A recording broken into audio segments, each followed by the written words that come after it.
Note, new note on the Iliad by Homer with snow behind. Um, I will have to contradict myself. I was thinking that in previous note I did not demolish the Iliad. I cannot do that. But I gave myself the impression that I'm too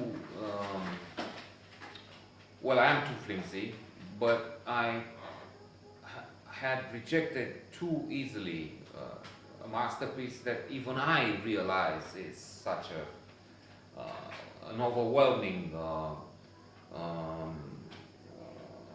fundamental work of paramount importance.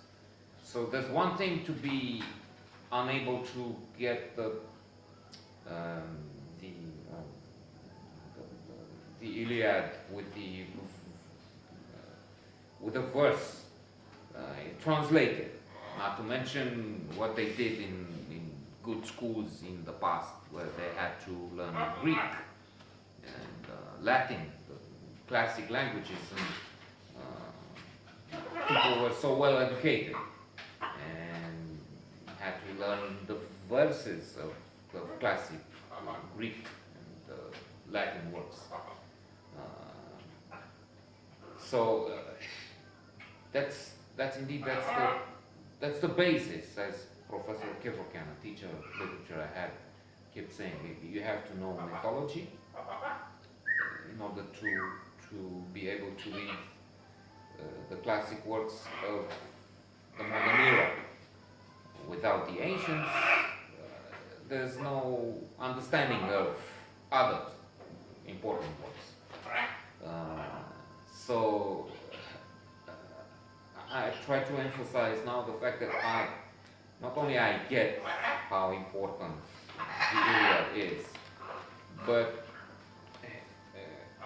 I met with the Iliad and I appreciated it, even if by proxy, many times.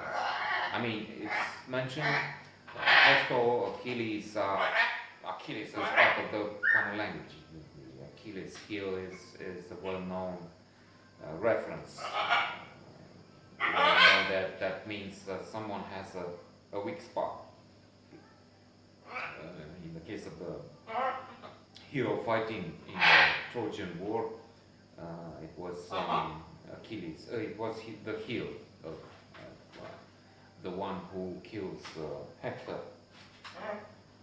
And is one of the most important participants in this war.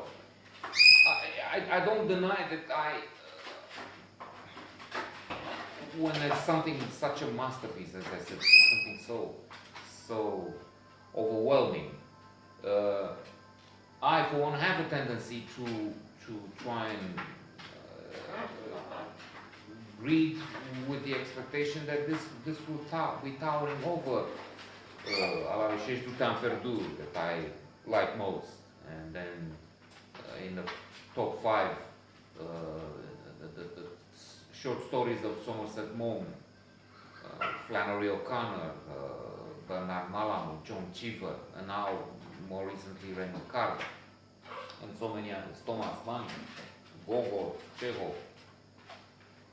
But when I see that I like this much less than the aforementioned authors and their works, I am disappointed.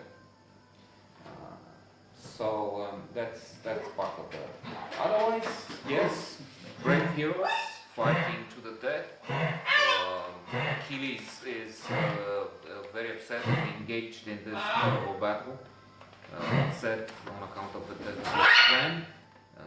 These people are loyal, brave. In the end, these sons are fighting for their love.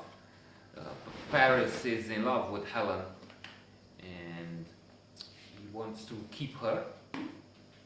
To be again yet a bit cynical, it's difficult to understand why the others care so much about this woman beautiful as she may be.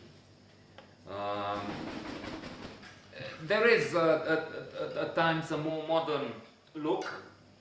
I had a few notes on the Odyssey as explained in a completely new light in Contempt by Alberto Moravia, a wonderful, fantastic book. I liked it more than the Odyssey and the Iliad.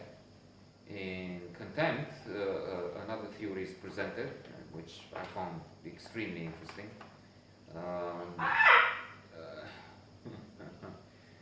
Ulysses leaves Ithaca, and Penelope, his wife, because he's not so in love with her. He wants to go and spend so much time on the way back again because he wants to. So interesting proposition.